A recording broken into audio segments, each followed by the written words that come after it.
చూడండి పిల్లలు, ఇప్పుడు నేను మిమ్మల్ని సామాజిక శాస్త్రంలోని ప్రశ్నలు అడుగుతాను.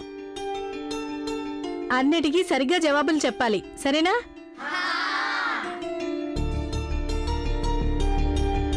సాగర్ ఎంతో సరిగ్గా చెప్పాడు. నేను అనవసరంగా పొగ చూపించాను. ఇప్పుడు మీరు చెప్పండి, మన జాతీయ పతాకంలో ఎన్ని రంగులుంటాయి? దీనికి జవాబు నాకు తెలిసే. మేడం గారు, 3 రంగులుంటాయి. కాషాయం, తెలుపు, ఆకుపచ్చ.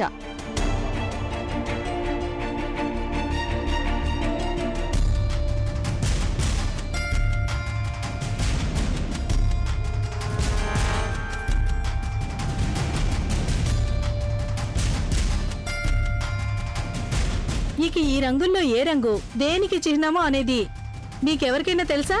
ఎవరు చెప్పబోతున్నారు? మేడం, కాషాయం రంగు శౌర్యానికి చిహ్నం. అలాగే ఆకుపచ్చ రంగు మన దేశ సమృద్ధిని, సుభిక్షాన్ని సూచిస్తుంది. ఇక తెలుపు రంగేమో వితంతువుకి చిహ్నం.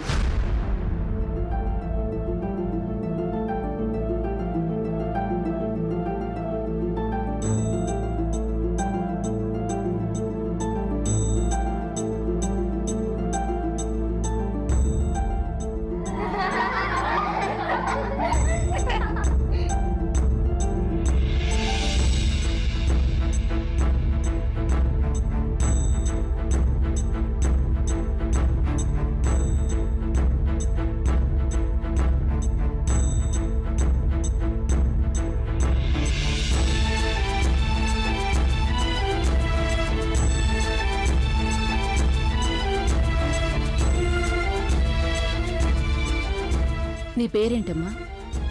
గంగా. తల్లి గంగా, తెలుపు రంగు వితంతువుకి చిహ్నమని నీకెవరు చెప్పారమ్మా? ఎందుకలాన్నా? నేను వితంతువుని కదా, మరి మా అమ్మగారేమో వితంతువులంటే ఎప్పుడు ఒకే రంగు వేసుకోవాలని చెప్తుంటారు, తెల్ల రంగు. ఇంకే రంగు వేసుకోకూడదంటారు. పాపం వస్తుందట, దేవుడికి కోపం వస్తుందట.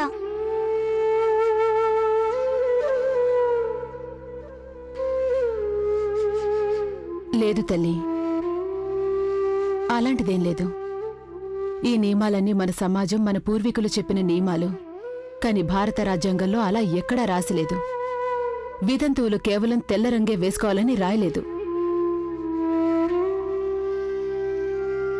తెల్ల రంగంటే శాంతికి చిహ్నం. శాంతికి అంటే ఇంగ్లీష్లో పీస్. ఆ కారణంగానే మన జాతీయ పతాకంలో తెల్ల రంగుకి స్థానం ఇచ్చారు. ఎందుకంటే మన దేశం మొత్తం ఎప్పుడూ సుభిక్షంగా, శాంతంగా ఉండాలనుకుంటుంది కాబట్టి. ఇప్పుడు అర్థమైందా అందరికీ?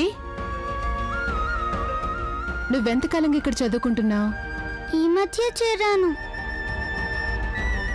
అవునా? ఏవేవి నేర్చుకున్నావు మీ టీచర్స్ దగ్గర? బఠానీలు వలవడం,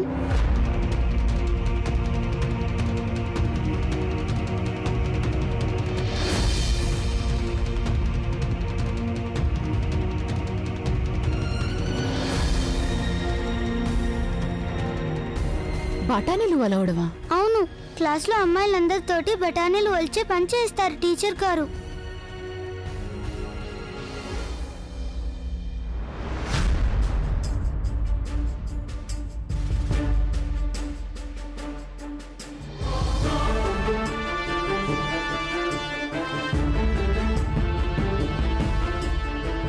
నిజంగా నిన్ననేగా నేను. మేడం గారు, తనేదో తమాషా కంటుంది. అంటే ఈ స్కూల్లో సైన్స్ టీచర్ లేదు కదా, అందుకని నేనే లెక్కలతో పాటుగా సైన్స్ కూడా చెప్తుంటాను పిల్లలకి.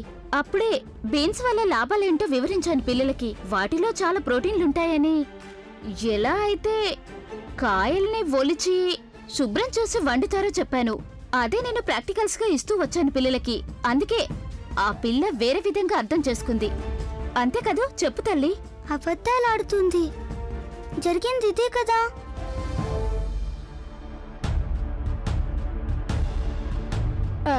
అవును మేడం గారు, సుగుణ టీచర్ గారు నిజమే చెప్పారు. అవును మేడం, మేము పిల్లలకి చక్కగా అర్థం అవ్వాలని తరచుగా మేము ఇలాగే నేర్పిస్తూ ఉంటాం.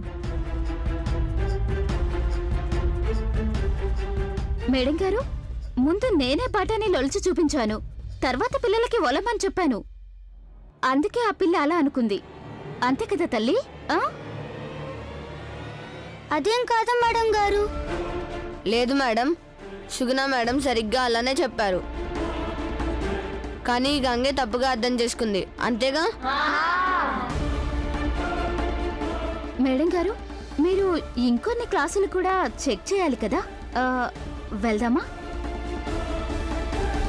కూర్చో తల్లి, కూర్చో.